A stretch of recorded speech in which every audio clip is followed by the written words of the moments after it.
Okay, let's unpack this. Imagine you're planning a really important trip, right? A complex journey. And you're relying completely on a map that's supposed to be accurate, detailed, totally dependable. But what if the map itself was drawn using, inconsistent methods? What if the map makers didn't always follow the best practices when they were creating it?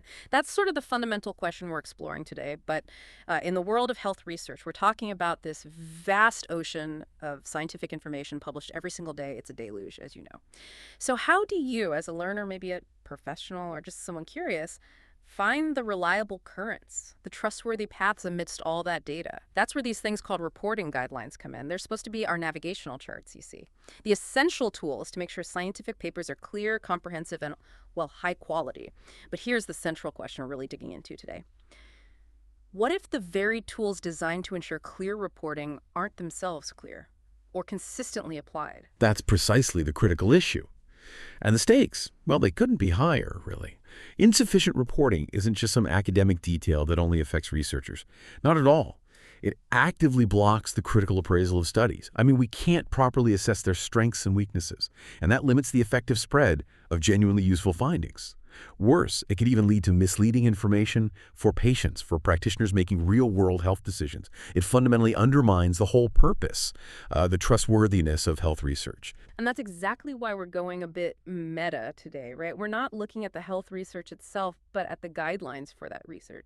Our deep dive today is into this fascinating systematic review by Wang and colleagues from 2015, Our Mission, to understand the landscape of how these absolutely vital guidelines are developed, and critically, whether they consistently follow their own principles of quality.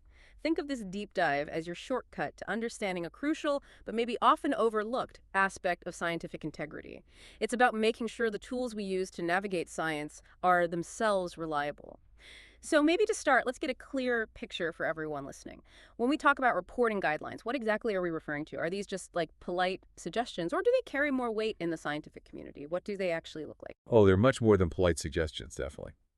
At their core, reporting guidelines are structured tools, think detailed checklists, maybe flow diagrams, or explicit text. They're designed to guide authors in reporting specific types of health research transparently and, importantly, comprehensively. The aim is really to standardize the output, ensuring all the crucial bits of a study are communicated clearly. You probably heard of some of the more well-known ones, actually, even if you didn't connect them to this term. For instance, CONSORT, that's widely used for randomized controlled trials. It helps researchers report everything from how participants were recruited to how outcomes were measured. And PRISMA, that's crucial for systematic reviews and meta-analyses, making sure there's a clear path through how evidence was synthesized. These aren't just for show. They standardize how information is presented so it can be effectively used and evaluated. Okay, that immediately highlights their practical value. They bring order, like you said, to what could otherwise be just a chaotic flood of information. But moving beyond just making reports look organized, why are these guidelines so incredibly important? What are the real tangible benefits that ripple out from using them consistently? Well, what's really fascinating here is how these guidelines create a sort of common, clear language for reporting, a shared understanding. This ensures that studies can be critically appraised by others, other researchers can understand the methodology, journal editors can evaluate the rigor, and even patients can get a better grasp of what research findings actually mean for them. They significantly improve the quality of medical research simply by making it easier for others to understand, replicate, and build upon existing studies. They really act as indispensable handbooks for a whole range of people. We're talking evidence developers creating new knowledge, policymakers crafting health policies, journal editors deciding what gets published, and yes, even patients looking for reliable information about their health or treatment options. Without them, honestly, it would be immensely harder to tell the robust findings from the less credible ones. It would make evidence-based decision-making much, much more challenging. Right. It sounds like this push for quality and consistency didn't just appear overnight, though. There's a bit of a backstory here, isn't there, about why these guidelines became so essential. What was the landscape like before the scientific community really doubled down on developing them? I understand a 2009 review by Moher and colleagues was a pretty significant wake-up call. Indeed it was. That 2009 Moher review was absolutely pivotal. It really shone a light on significant information gaps, as they called them, in how these reporting guidelines themselves were being developed. Specifically, it highlighted major issues with consensus methods, the systematic ways used to get experts to agree, and crucially, how feedback on draft guidelines was handled and actually incorporated, or not. Many guidelines simply didn't report these vital methodological details Uh, at all, which led to this profound lack of transparency and, frankly, rigor in their own creation. That review essentially pointed to a pressing need for a guideline for the guidelines, so to speak, just to ensure the tools themselves were built on a solid foundation. Okay, so given those clear gaps and the recognized need for more rigor, it became pretty obvious that the community needed a new roadmap, a better way to create these crucial tools. And that's exactly what arrived in 2010, right? Exactly. To directly address those methodological problems that Moher et al. Identified, a specific standard was meticulously crafted and published in 2010. It's called the Guidance for Developers of Health Research Reporting Guidelines. We'll just call it the guidance from here on out. It's easier. This was designed as a comprehensive step-by-step framework. The whole point was to ensure rigor, transparency, and consistency in the development process of new reporting guidelines. It laid out a clear pathway for how to properly build these increasingly important scientific tools. And it really seems like the guidance sparked a lot of enthusiasm and investment in the field, too. The Equator Network, which is like the central library and resource for these guidelines, well, their collection grew substantially. It went from just over 90 guidelines back in 2009 to more than 200 by April 2014. Wow, that's a huge surge in a relatively short time. So, okay, with this brand new benchmark, the guidance, and all this effort and growth in guideline creation, what happened? Did the quality of guideline development actually improve in the years after it was introduced? That, I imagine, is the precise question Wang et al. Set out to answer. Precisely. The Wang et al. Study from 2015 was a comprehensive systematic review. Very thorough. They meticulously examined 60 health research reporting guidelines, specifically ones published after January 2010. So these were all developed in the era after the guidance became available. Their objective was clear: systematically assess the methodology and the reporting quality of each guideline, and specifically investigate how well they applied the principles and recommendations laid out in the guidance. And they were incredibly thorough in how they did it. This wasn't just a quick look around. They systematically searched major databases, Medline, Embase, and of course the Equator Network itself. They even dug into individual guideline websites to make sure they had the most complete picture possible. Their methodology really aimed to leave no stone unturned, giving us a pretty robust snapshot of the situation. All right, now for the part we've all been kind of building up to. After all this effort, this growth in guidelines, and setting up the guidance meant to steer development, the big question is, did it work? What did Wang et al. Actually find when they looked under the hood at how these vital tools were really being put together? The findings here are quite revealing, aren't they? They truly are revealing, yeah. Right. And this is where we hit the core finding, which is, well, quite striking. It points to a significant disconnect. Imagine relying on a crucial medical treatment, right? And the instructions for how that treatment was studied, the rulebook for its science, were themselves only rigorously followed 15% of the time. That's essentially the disconnect Wang et al. Found. Only 9 out of the 60 reporting guidelines they reviewed, that's a mere 15%, explicitly stated that they followed the guidance. That's why this suggests that despite having this robust, well-developed standard designed to improve quality, its actual application by developers was remarkably low, which raises a really important question. Why? Why are so few developers sticking to this established framework for quality, especially when it's meant to ensure the integrity of their own work and ultimately the research it governs? Wow. That is a stark number. Just 15% actively using the very guidance meant to guide them. It's almost counterintuitive. And it gets even more concerning when you look at the specifics, the methodological details. Let's maybe get into the consensus methods first. The study found that while, 63% of guidelines were reaching consensus, none of them actually provided a definition of what constituted consensus for their process, not one. To me, that's like saying, yeah, we all agreed on the plan, but nobody bothered to clarify what agreement actually meant. It sounds like consensus without a clear consensus process. Precisely. And for you listening, it's important to understand that true scientific consensus isn't just a casual nod. It often involves rigorous, structured methods, things designed to systematically gather and synthesize expert opinions. Techniques like the Delphi method that involves multiple rounds of anonymous expert questionnaires, or nominal group techniques, which help structure group discussion and voting. These are used to get robust consensus. So without reporting these specific methods, like how the group members were identified, what their qualifications were, or the exact process they used to reach agreement, well, it's incredibly difficult to gauge the integrity of that consensus. And the numbers here are concerning. Only 50% reported how group members were identified. A mere 12% described how they recruited them. And a shocking 7% gave any selection criteria for the experts involved. This isn't just, procedural fluff. It directly impacts the trustworthiness and the scientific rigor of the entire guideline itself. That's a critical missing piece of the puzzle, absolutely. Another area where the study found a pretty big gap was pilot testing. Only 12 out of 60 guidelines, that's just 20%, actually conducted pilot tests. Think of pilot testing like the crucial dress rehearsal for a play, right?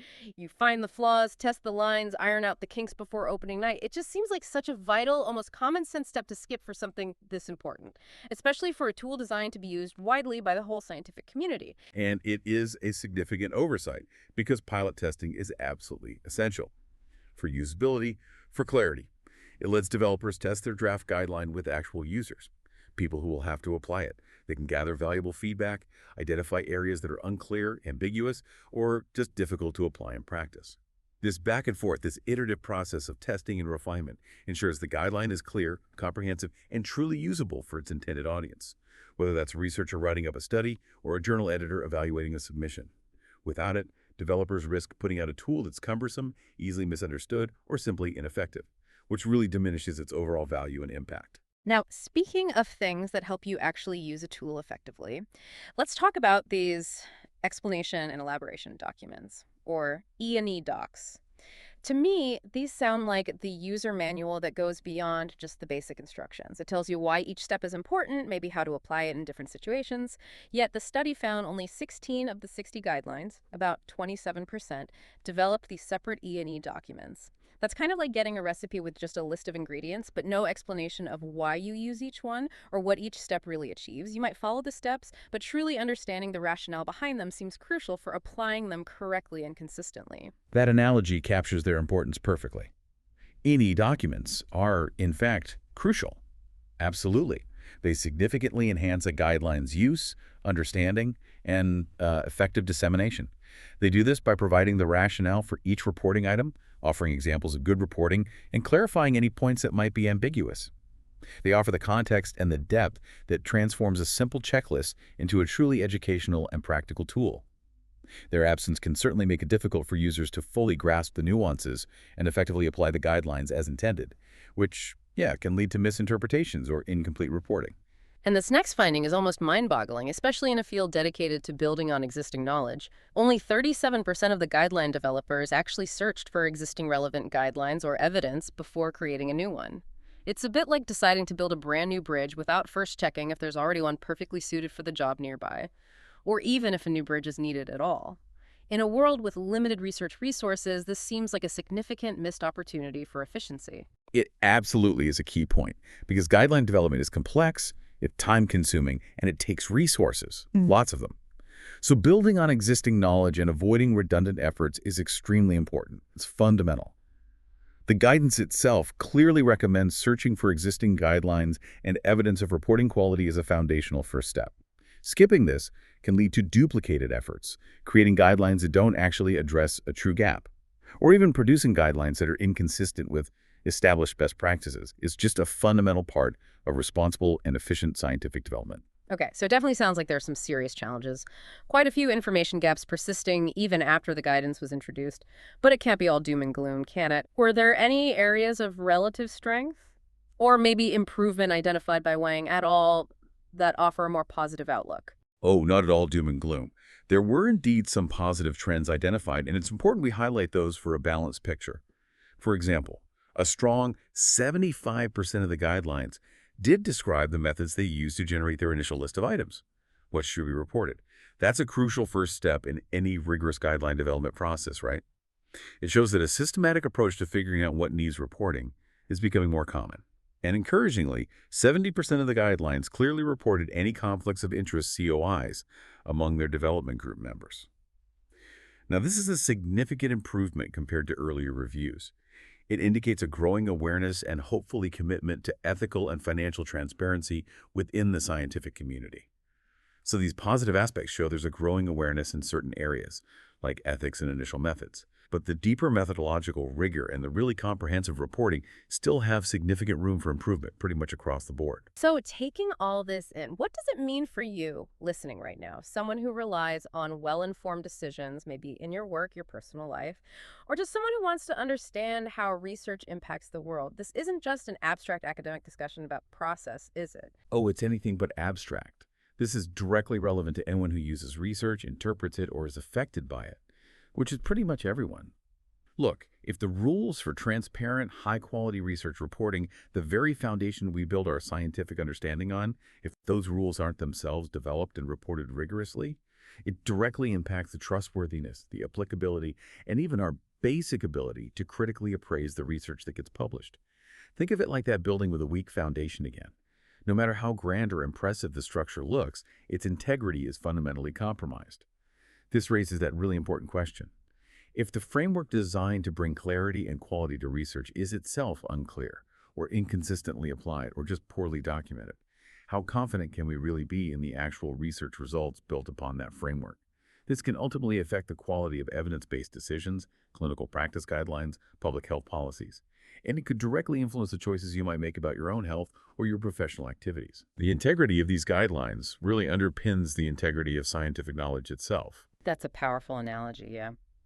It makes the abstract feel very real. It certainly underscores why paying attention to these underlying processes is just so vital. But despite these pretty significant challenges, the study did offer a glimmer of hope, didn't it? A positive finding that perhaps points to a clear path forward. It absolutely did, and it's a critically important finding, I think. The study revealed this positive trend. Those few guidelines, the 15% we talked about earlier, the ones that explicitly mentioned following the guidance in their development process, they actually performed significantly better on the core methodological items that Wang et al. Assessed. Much better. This suggests that the guidance isn't just some ideal standard sitting on a shelf. It's a practical, effective tool when it's used. So this tells us something crucial. The guidance works when developers actually use it. It's like tangible proof that a well-structured framework can make a real, measurable difference in the quality of these vital tools that underpin scientific reporting. It shows the problem isn't necessarily the framework itself, but maybe the adherence to it. Absolutely. That seems to be the key takeaway. The study's call for action is therefore quite clear, and it's actionable. There's a strong need for increased attention to the quality of reporting guideline development itself. This means actively promoting the rigorous use of the guidance, making sure developers are not just aware of it, but are systematically applying its recommendations. It also emphasizes the ongoing crucial role of organizations like the Equator Network, not just in housing these guidelines, but also in providing clearer instructions, educational resources, and robust support for guideline developers. It's really about closing those critical information gaps that still persist and trying to elevate the standards across the board. And so we've gone deep into the world of reporting guidelines today. We've uncovered their critical, maybe often overlooked, role in ensuring scientific quality. We've seen that while these tools are absolutely essential, there's this ongoing challenge to ensure their own development adheres to the highest standards, especially given that, well, striking finding that only a small fraction explicitly followed the guidance designed to help them do just that. So, maybe consider the ripple effect here.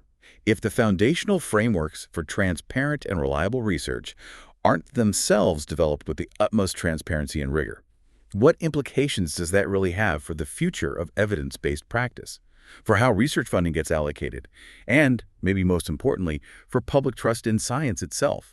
It's a question, I think, that demands continuous attention and improvement from every corner of the scientific community. A truly thought-provoking question to leave you with. Thank you for joining us on this deep dive into what truly makes research trustworthy, right down to its foundations.